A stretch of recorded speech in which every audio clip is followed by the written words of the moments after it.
안녕하세요. 8월 26일 매일 성경 함께 나누겠습니다. 첫 번째 문단, 여호와께서 우리를 위해 큰 일을 행하셨으므로 우리가 기뻐합니다. 그 일은 시온의 포로들을 회복시키는 것입니다. 마치 눈물을 흘리며 씨를 뿌리는 자가 기쁨을 거두듯이 고난의 포로 기간이 그쳐서 돌아오는 기쁨들을 보면서 하나님이 행하신 큰 일을 보게 됩니다.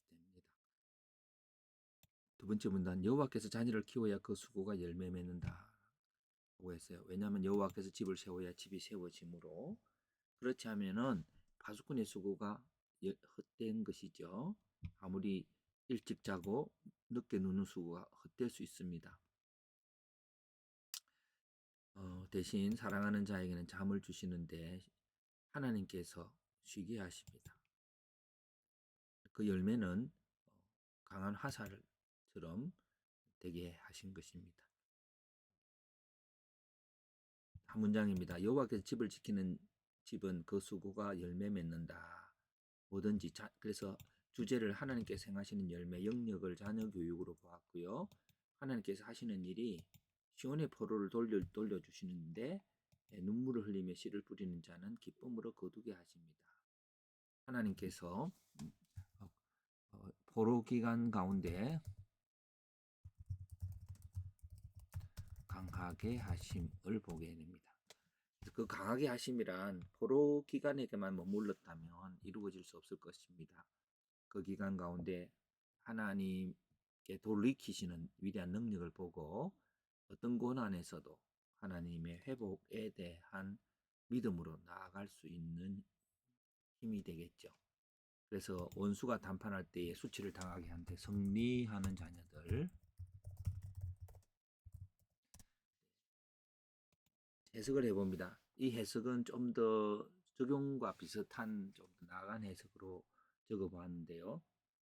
하나님께서는 이스라엘 백성들로 포로가 되게 하시고 또한 그 고난을 겪은 후에 돌이키십니다. 돌아오는 백성들에게는 하나님께서 자유하게 하시는 위대한 일과 능력과 은혜가 있음을 노래합니다.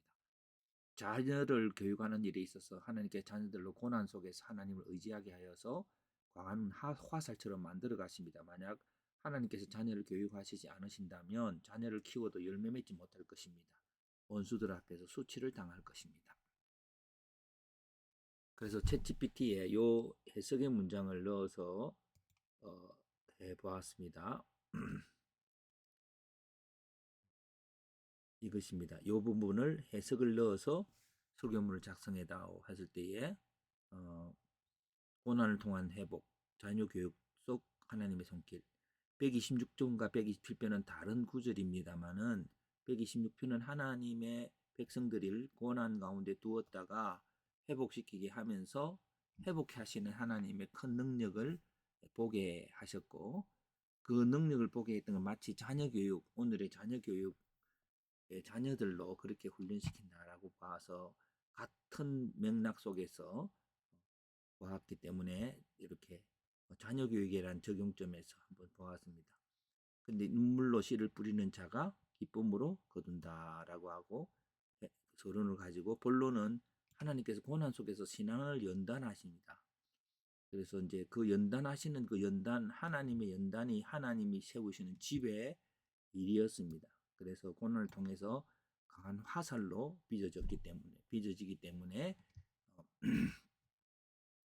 우리의 자녀 교육들이 종류가 고난 가운데 있는 거지, 아주 좋은 것들을 무조건 필요한 대로 다 주는 그 사랑 속에서는 그렇게 만들어지지 않을 것입니다. 그러면 그 다음에 질문은 그 성경에서 이렇게 강한 백성으로 자녀를 키웠던 예를 성경에서 찾아봐다오 이러니까 그 예를 찾아주었습니다. 요셉의 예가 있습니다.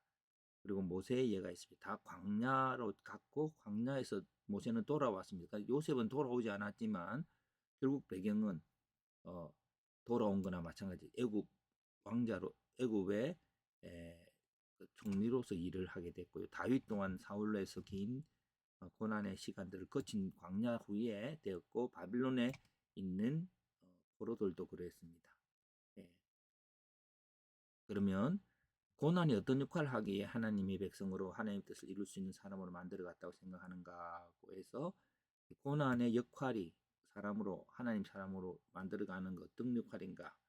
자기 의지와 교만을 꺾고 순종과 믿음을 훈련하게 하고 정결하게 하고 인내를 길러주고 하나님 능력 은혜를 경험하게 합니다. 무엇보다도 하나님의 능력 회복하시는 하나님의 능력을 경험합니다. 그래서 어, 회복 달력성이라고 그러죠. 레질리안스라고 영어로 그러는데요. 고난이 누구든지 있습니다. 실패도 있습니다. 그 속에서 그 실패를 견뎌내고 그 속에서 교훈을 받아서 일어나는 자만이 큰 일을 이루지 몇 번 넘어졌다고 해서 주저앉게 되어진다면은 아무것도 이루지 못할 것입니다. 하나님의 백성들이 이렇게 실패 가운데 일어서는 것을 본 자녀들 이것이 사람 교육에 또 우리 모든 일에 대해 가장 중요한 요소라고 또 사람들은 말하고 있는데요. 하나님은 바로 죽은 자 가운데 부활케 하시는 능력을 가지신 분이시므로 그 믿음으로 언제나 승리할 수 있게 된 자녀가 탄생할 것입니다.